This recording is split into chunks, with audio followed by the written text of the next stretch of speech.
Hello, everybody. My name is Blake, and today I'll be talking to you guys about toxoplasmosis. Toxoplasmosis is a protozoan parasite classified as phylum Apicomplexan. Toxoplasmosis is actually gained by an infection of the parasite T. gondii.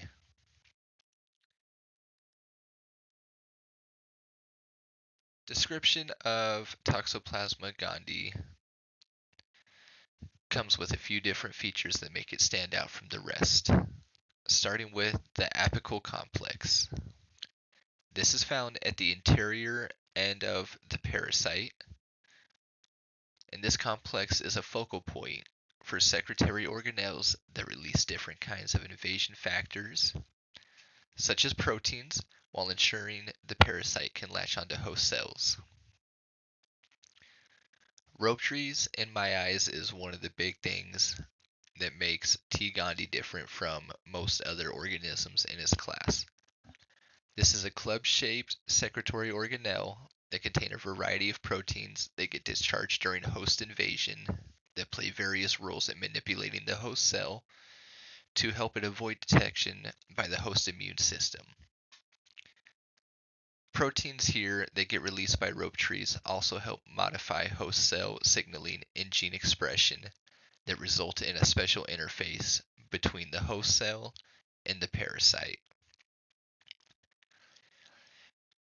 Parasitophorus vacuole, also known as PV, is a special vacuole that surrounds the parasitophorus vacuole membrane, also known as PVM.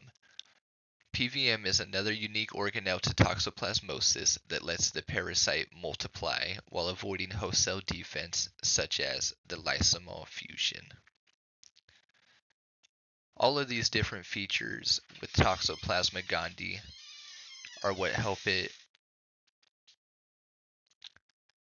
well, not help it, but the features listed here make Toxoplasma gondii almost like a ninja to the immune system. It excels actually in avoiding the host cell's immune system. The life cycle of toxoplasmosis varies depending on treatment, of course. Toxoplasmosis can actually live inside its hosts for the entire lifespan if going unnoticed or untreated. It has an incubation period of 1 to 5 days, and within this time, this is the amount of time that it takes for unsporulated oocysts to sporulate. When the oocysts are not sporulated or unsporulated, it's unable to be transferred to humans. But once they sporulate, that's when humans are capable of being infected. And within the chart here, you can kind of see, which I'll explain here in a little bit, how it starts within cats, gets digested in cats, comes out into their feces, which then gets spread to litter box. In other cases, it can go to raw, undercooked meats, and then it can go to contaminated water and vegetables. These two are usually a little less likely. But once they have settled into one of these three, and then they become sporulated, is when human contact can cause contamination. Disease description. Toxoplasmosis is obtained by the infection of the parasite Toxoplasma gondii. This once again happens when sporulated oocysts from the cat feces or tissue cysts in undercooked meat are ingested. Toxoplasmosis can be transferred from mother to fetus. Of course, mother has to be or have contracted toxoplasmosis first, but it can then be transferred to the fetus. But this is the main reason why doctors demand that pregnant women stay away from cat litter, cat feces, that sort of thing. And the main area infected by toxoplasmosis is the CNS, mainly the brain.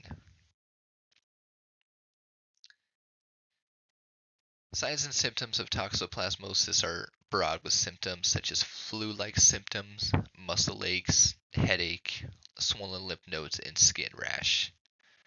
Surprisingly, sometimes there's not even symptoms that someone will, that the person who has contracted it will feel. And this goes back to the special organelles, especially the rotries, that help make the infection go unnoticed by the host cells.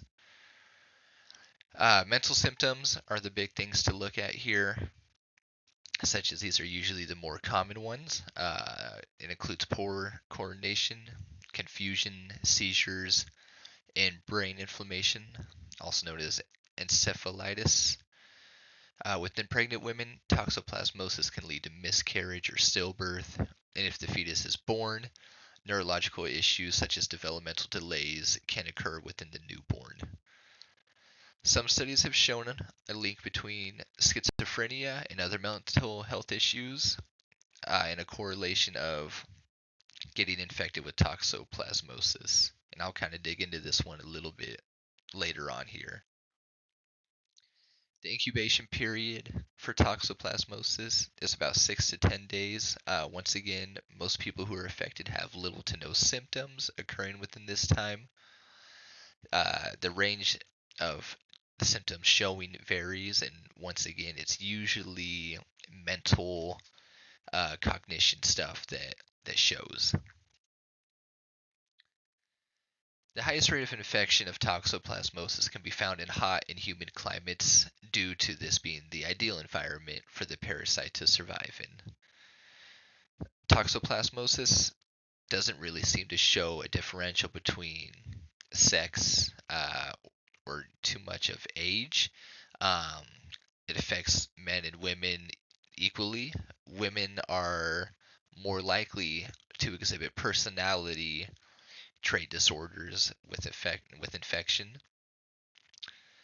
Black and Hispanic people are more frequently infected with toxoplasmosis than other races, and Brazil actually makes up 68% of the cases of toxoplasmosis. Toxoplasmosis itself is not deadly and actually has super low mortality rate, sitting here at 0.08. And this once again all goes back to it affects the CNS, the brain, cognition more than anything.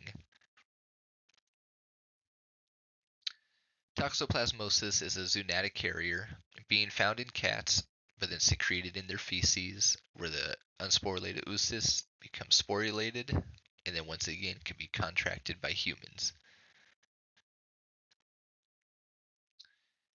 Toxoplasmosis is only transmitted human to human if it is given to a fetus from a pregnant mother. Otherwise, interaction with cat feces is the biggest thing that puts humans at risk, along with smaller cases being from eating undercooked meat. Avoidance, it's pretty easy to avoid toxoplasmosis. The best way to avoid toxoplasmosis is to keep your cat indoors and feed the cat only dry cat food or canned food. Giving your cat raw meat increases the chance of your cat developing T. gondii and releasing it in its stool. Avoiding stray cats is another way to avoid toxoplasmosis, as they seem to be a little bit heavier of carriers, and it relates back to the food that they're getting into. As of right now, the drugs that we have only target the tachyzoid stage of the parasite, but they do not target the encysted parasites in the tissue. The biggest medication out there is pyrimethamine, and it's kind of the big hitter here. Pyrimethamine is a folic acid antagonist that enforces dose-related suppression of human bone marrow. This medication inhibits the enzyme dihydrofolate reductase in the parasite, which is necessary for it to turn folic acid into its active form of tetrahydrofolic acid, which the parasite then uses for DNA and RNA synthesis. So it's really great at stopping it right at the core, reduces its chance to repopulate. The treatment of this drug lasts for about 4 to 6 weeks, but some cases have lasted for more than 6 months.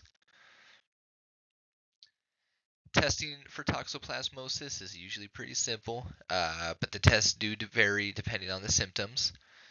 Most diagnoses are done through blood tests, which checks for antibody and antigens. So it checks if you have ever been infected or if you are currently infected. If the patient is showing neurological symptoms, brain imaging such as an MRI or CT scan will be done. And one of the least popular one, and probably the route you don't want to go down, is the cerebral spinal fluid, and this is obtained through a spinal tap. New data within T. Gandhi found within an article here reconsidering toxoplasmosis prevention and treatment due to its relation to neuropsychiatric disturbances, written by Fabrizio Bruchet, digs deeper into the correlation between toxoplasmosis infection and neurological behavior changes, along with talking about keeping those at risk for mental health issues more safe than others. This one goes back to showing that toxoplasmosis actually ramps up symptoms of other mental illnesses. The protected groups here that we're looking at is people diagnosed with bipolar disorder, schizophrenia, Parkinson's, and Alzheimer's disease. All of this is due to toxoplasmosis affecting the part of the brain where we have impulse control, emotion regulation, and advanced thought processing.